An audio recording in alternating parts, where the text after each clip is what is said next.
Okay, so we're going to start our spacer design. To do that, we're going to close out of our guide plate. So we're simply going to go to our application menu and we're just going to simply hit close. Okay. And it asks us, do we want to save the changes? And as long as you saved everything where you were supposed to, you can hit no or you can hit yes. It's totally up to you. I'm going to hit no because I know I saved my stuff where I needed to. So I'm simply going to hit no. And then now we get back to this menu. Okay. It doesn't completely exit out of AutoCAD. What you did was you closed out that file you were just looking at. Okay. Now I'm going to go up to file up here. You could hit new, but then it just goes in. But I like seeing the template that it picks. Okay. So if you go up to file and you hit new here, okay, it's going to come up with that template menu. And you just want to always be sure it's on that ACAD menu. Okay. That's just a very generic one. And then we're just going to hit open. Okay. Now, because I didn't close out AutoCAD completely or exit AutoCAD, notice that it went to drawing 2 because we're still in the same session of AutoCAD. I just closed a file and I opened a new one. Okay. So as I said earlier, what I like to do is I like to simply do file, save it as spacer design where I want to go to. Now, since we didn't close out AutoCAD, it's probably going back to the directory that you saved in last. If not, then you want to navigate to that. And we're just going to call this spacer design. Okay. Save. Okay. I always like to check. I'm going to go to my applications menu. I'm going to look to drawing utilities and look to units. And I want to make sure that this is inches. Okay. And that's what I'm in. And I'm going to leave my precision at 4, and that looks good. Okay. Now, we are going to be drawing around the outside here, but because we have those radiuses or those arcs on either side, we're actually going to do it in a couple steps. So I'm going to start down here in this lower left-hand corner. I'm going to draw straight lines to the center, and I'm going to go straight up, and then I'm going to go over. I'm going to create my cutout, and then I'm going to go over, and I'm going to end here. So I'm going to start down here, go around counterclockwise if you would. I'm not going to do the radius. I'm going to go straight up through the center line, and I'm going to end on this center line here. Okay. After we do that, we're going to get rid of the line in here, and we're going to draw this outside arc. And then we're going to draw this outside arc. And then we're going to add the 2 holes. Okay. So that's going to be the process that we go through. Okay. It's going to be very similar to how we did the inputs last time. But now we're going to be adding, those arcs. So that'll be a new command for us. So I've got a fresh spot here, and I'm going to start with my line command, and kind of in the middle-ish of my screen, I'm simply going to left click. I'm going to push my cursor, not clicking, push it along that horizontal snap line.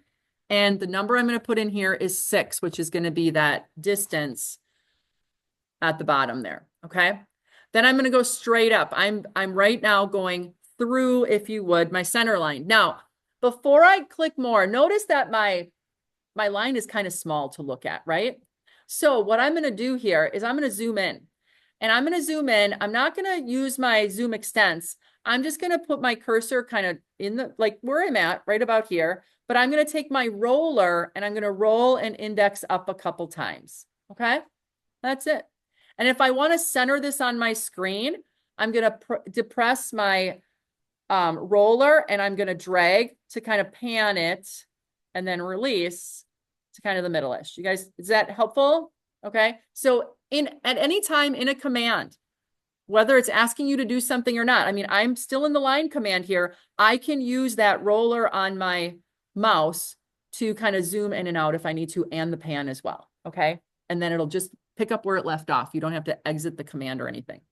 So I'm going to go up here, and if I look, the height of my spacer, it says that this radius is 1.5. Okay, so that means that that's one side is 1.5, but then 2 sides from this point down here up to the top is going to be 3 inches. Okay, so I'm going to push along that vertical snap line, and I'm going to put 3, enter. Okay, then I'm going to push over to the left, and if I look at the dimensions that I'm given, if this was 6 and I have 2 on one side, 2 for my cutout, that means that this is 2 as well, right? Okay. So I'm going to go back. I'm going to push along that horizontal snap line to enter. Then I'm going to push down vertically along the snap line. That depth is 0.5, enter.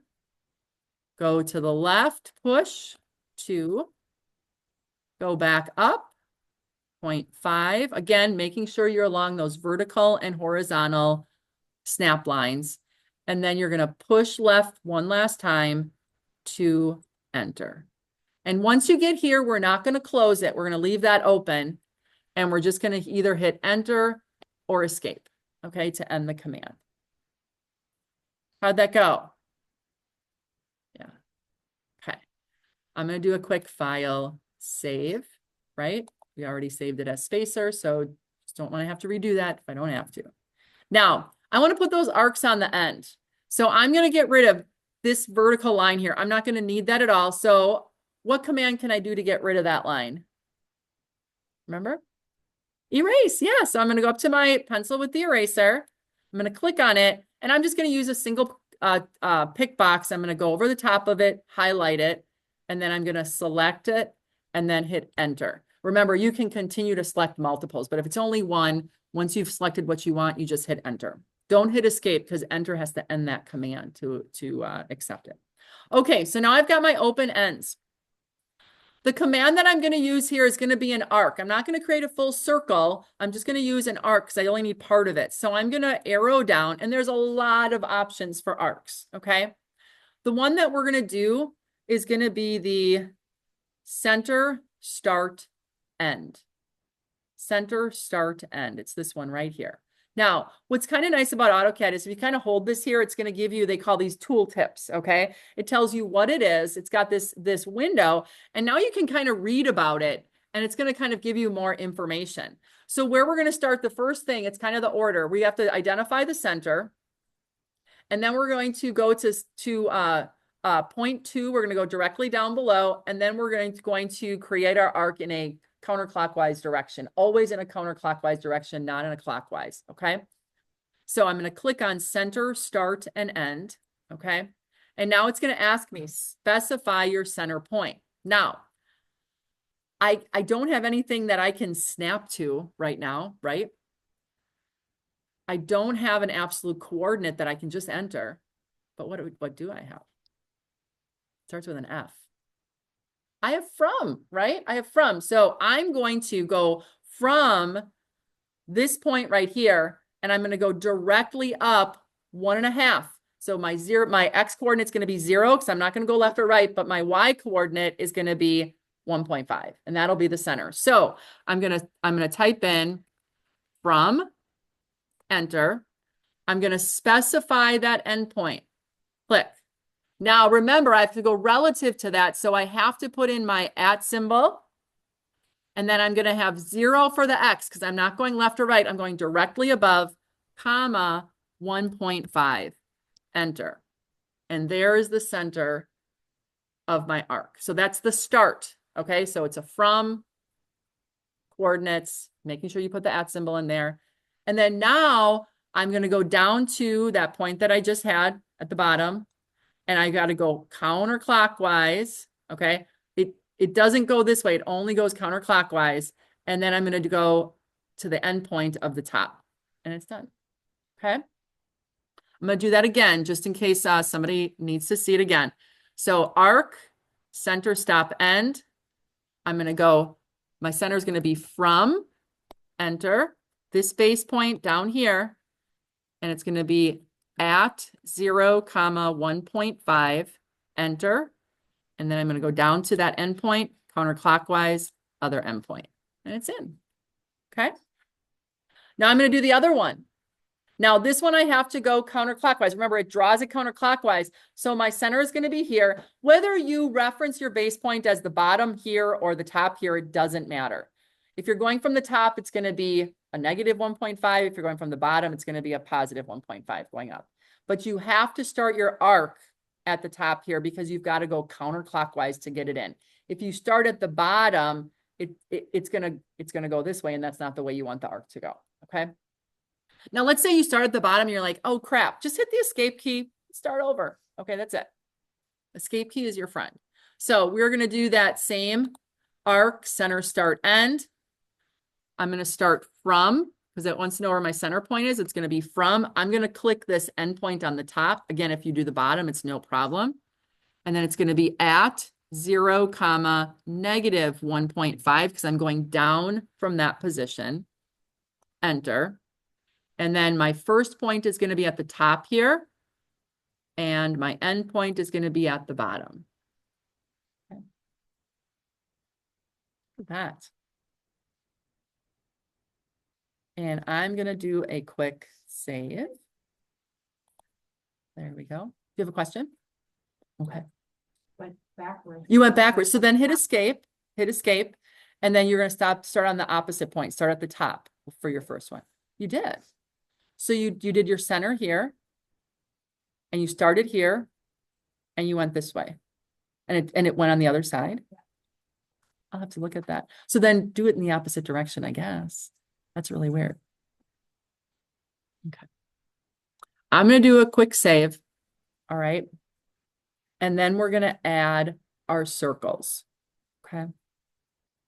So to add the circles, now there's another toolbar I want you to grab out. I already have it out here. All right. It's called Object Snaps. So we're going to go up to Tools, Toolbars, AutoCAD, and we're going to go down to Object Snap. Okay, Object Snap. Make sure that's clicked, and you're going to get this toolbar out here. Okay, you can then dock it. I just kind of put it right here so that it's kind of by that zoom one. So again, that's going to be Tools, Toolbars, AutoCAD, Object Snaps. Okay. Now, object snaps, we've been experiencing it. Whenever we get that pick box at the end point of something, okay, at the end point of something, that's saying I'm snapping over there. And then that way you get the exact position there. We have to have good geometry. We have to have good points coming together. You can't just get close. Then there's no reason to be doing CAD. All right. We're going to be exact. We're going to be perfect.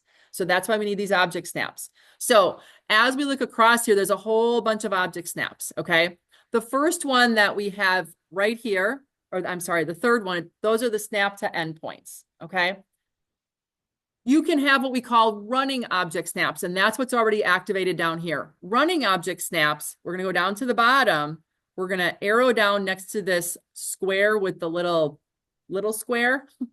And you're going to notice that we have a bunch of object snaps, but now we can set ones that we use on a regular basis. Notice that endpoint is already checked for us. It's the default because people use it a lot. So AutoCAD automatically checked that when we go in there. You can turn that on and off. If you're like, I don't want that on, or it's not really appropriate, or I want to do that, separately, you can turn those on and off. So the ones that they have running are going to be endpoint, center, intersection, and extension. That's what AutoCAD has picked for us. Okay. We can uncheck these at any given time, or if we don't want to always use one, we can activate them up here as well. Okay. So that's why I wanted to pull it out, because the one that we're going to want to grab this time is we want to activate the center. Okay. This arc and this arc on either end, they have centers, and we want our holes. If we look at our drawing, we want our holes to share the same centers as those arcs. So we don't have to put any coordinates in. We just want to snap to that existing center that's there already. Deborah, did you get it to work? Did you get it to work? That's okay. You know what? Just don't worry. Well, I'll help you in just a little bit. We're almost done. So maybe just watch here a little bit and we can, yeah. All right. So what we're going to do is we are going to input a circle diameter. Okay. Circle. And it's asking us specify our center point. So we're going to go up here, and you're going to notice that about in the middle of that object snaps little toolbar that we grabbed out, it says snap to center. I'm going to click on that. So now I'm going to hover over the arc, and notice how it activates that center for me. Do you see that? And now I'm going to go to that center, and I'm going to be able to snap to it when that circle is green. See that? Once it's green, I can snap on it, and now it grabbed that same center. It's in the exact same place. And now I can specify my diameter, okay? So that's 1.25, enter. I'm gonna do it again for the other one. So we're gonna go to circle diameter. I'm going to go up to my center here, click on it, and then I'm gonna hover. I'm hovering. I'm not selecting the arc. I'm hovering on the arc. So I can identify, I wanna activate that center on that circular feature. And then I'm gonna go to that center. When it's green, I'm gonna click, and now it says specify your diameter right by my cursor and in the command line, it's gonna be 1.25, enter. Okay. And now our part is done. Okay, so we've covered some ground here, some little things and given you some tips. So I'm going to do a file, save. And now I'm going to do that same thing where we're going to save the PDF. Okay, so we'll go through that process again. We're going to go to file, plot, and we're going to arrow down on our plotter printer, and we're going to go to the ACAD or AutoCAD PDF general documentation. Okay. And then we're going to window under what to plot. We want to select a window. So we're going to go upper left-hand corner. Do not drag. Lower right. Preview. Make sure you have everything on there. And it's fine if it's not centered. We just want it to be on the piece of paper. I want to see the full thing. And then you're going to hit the printer up here. And then you're going to save it. It's probably remembering where you had it last time. So this is in tech drafting. You know that it's a PDF because it does this dash model.pdf. Okay, so I'm just going to hit save here. And then now it's showing me a preview, but I don't need that preview. So I'm going to X out of that and I'm going to X down here. Okay, so now I have the next practice problem that I'm going to be uploading to my Module 1 practice problems assignment. Okay. All right. I am going to stop the recording here.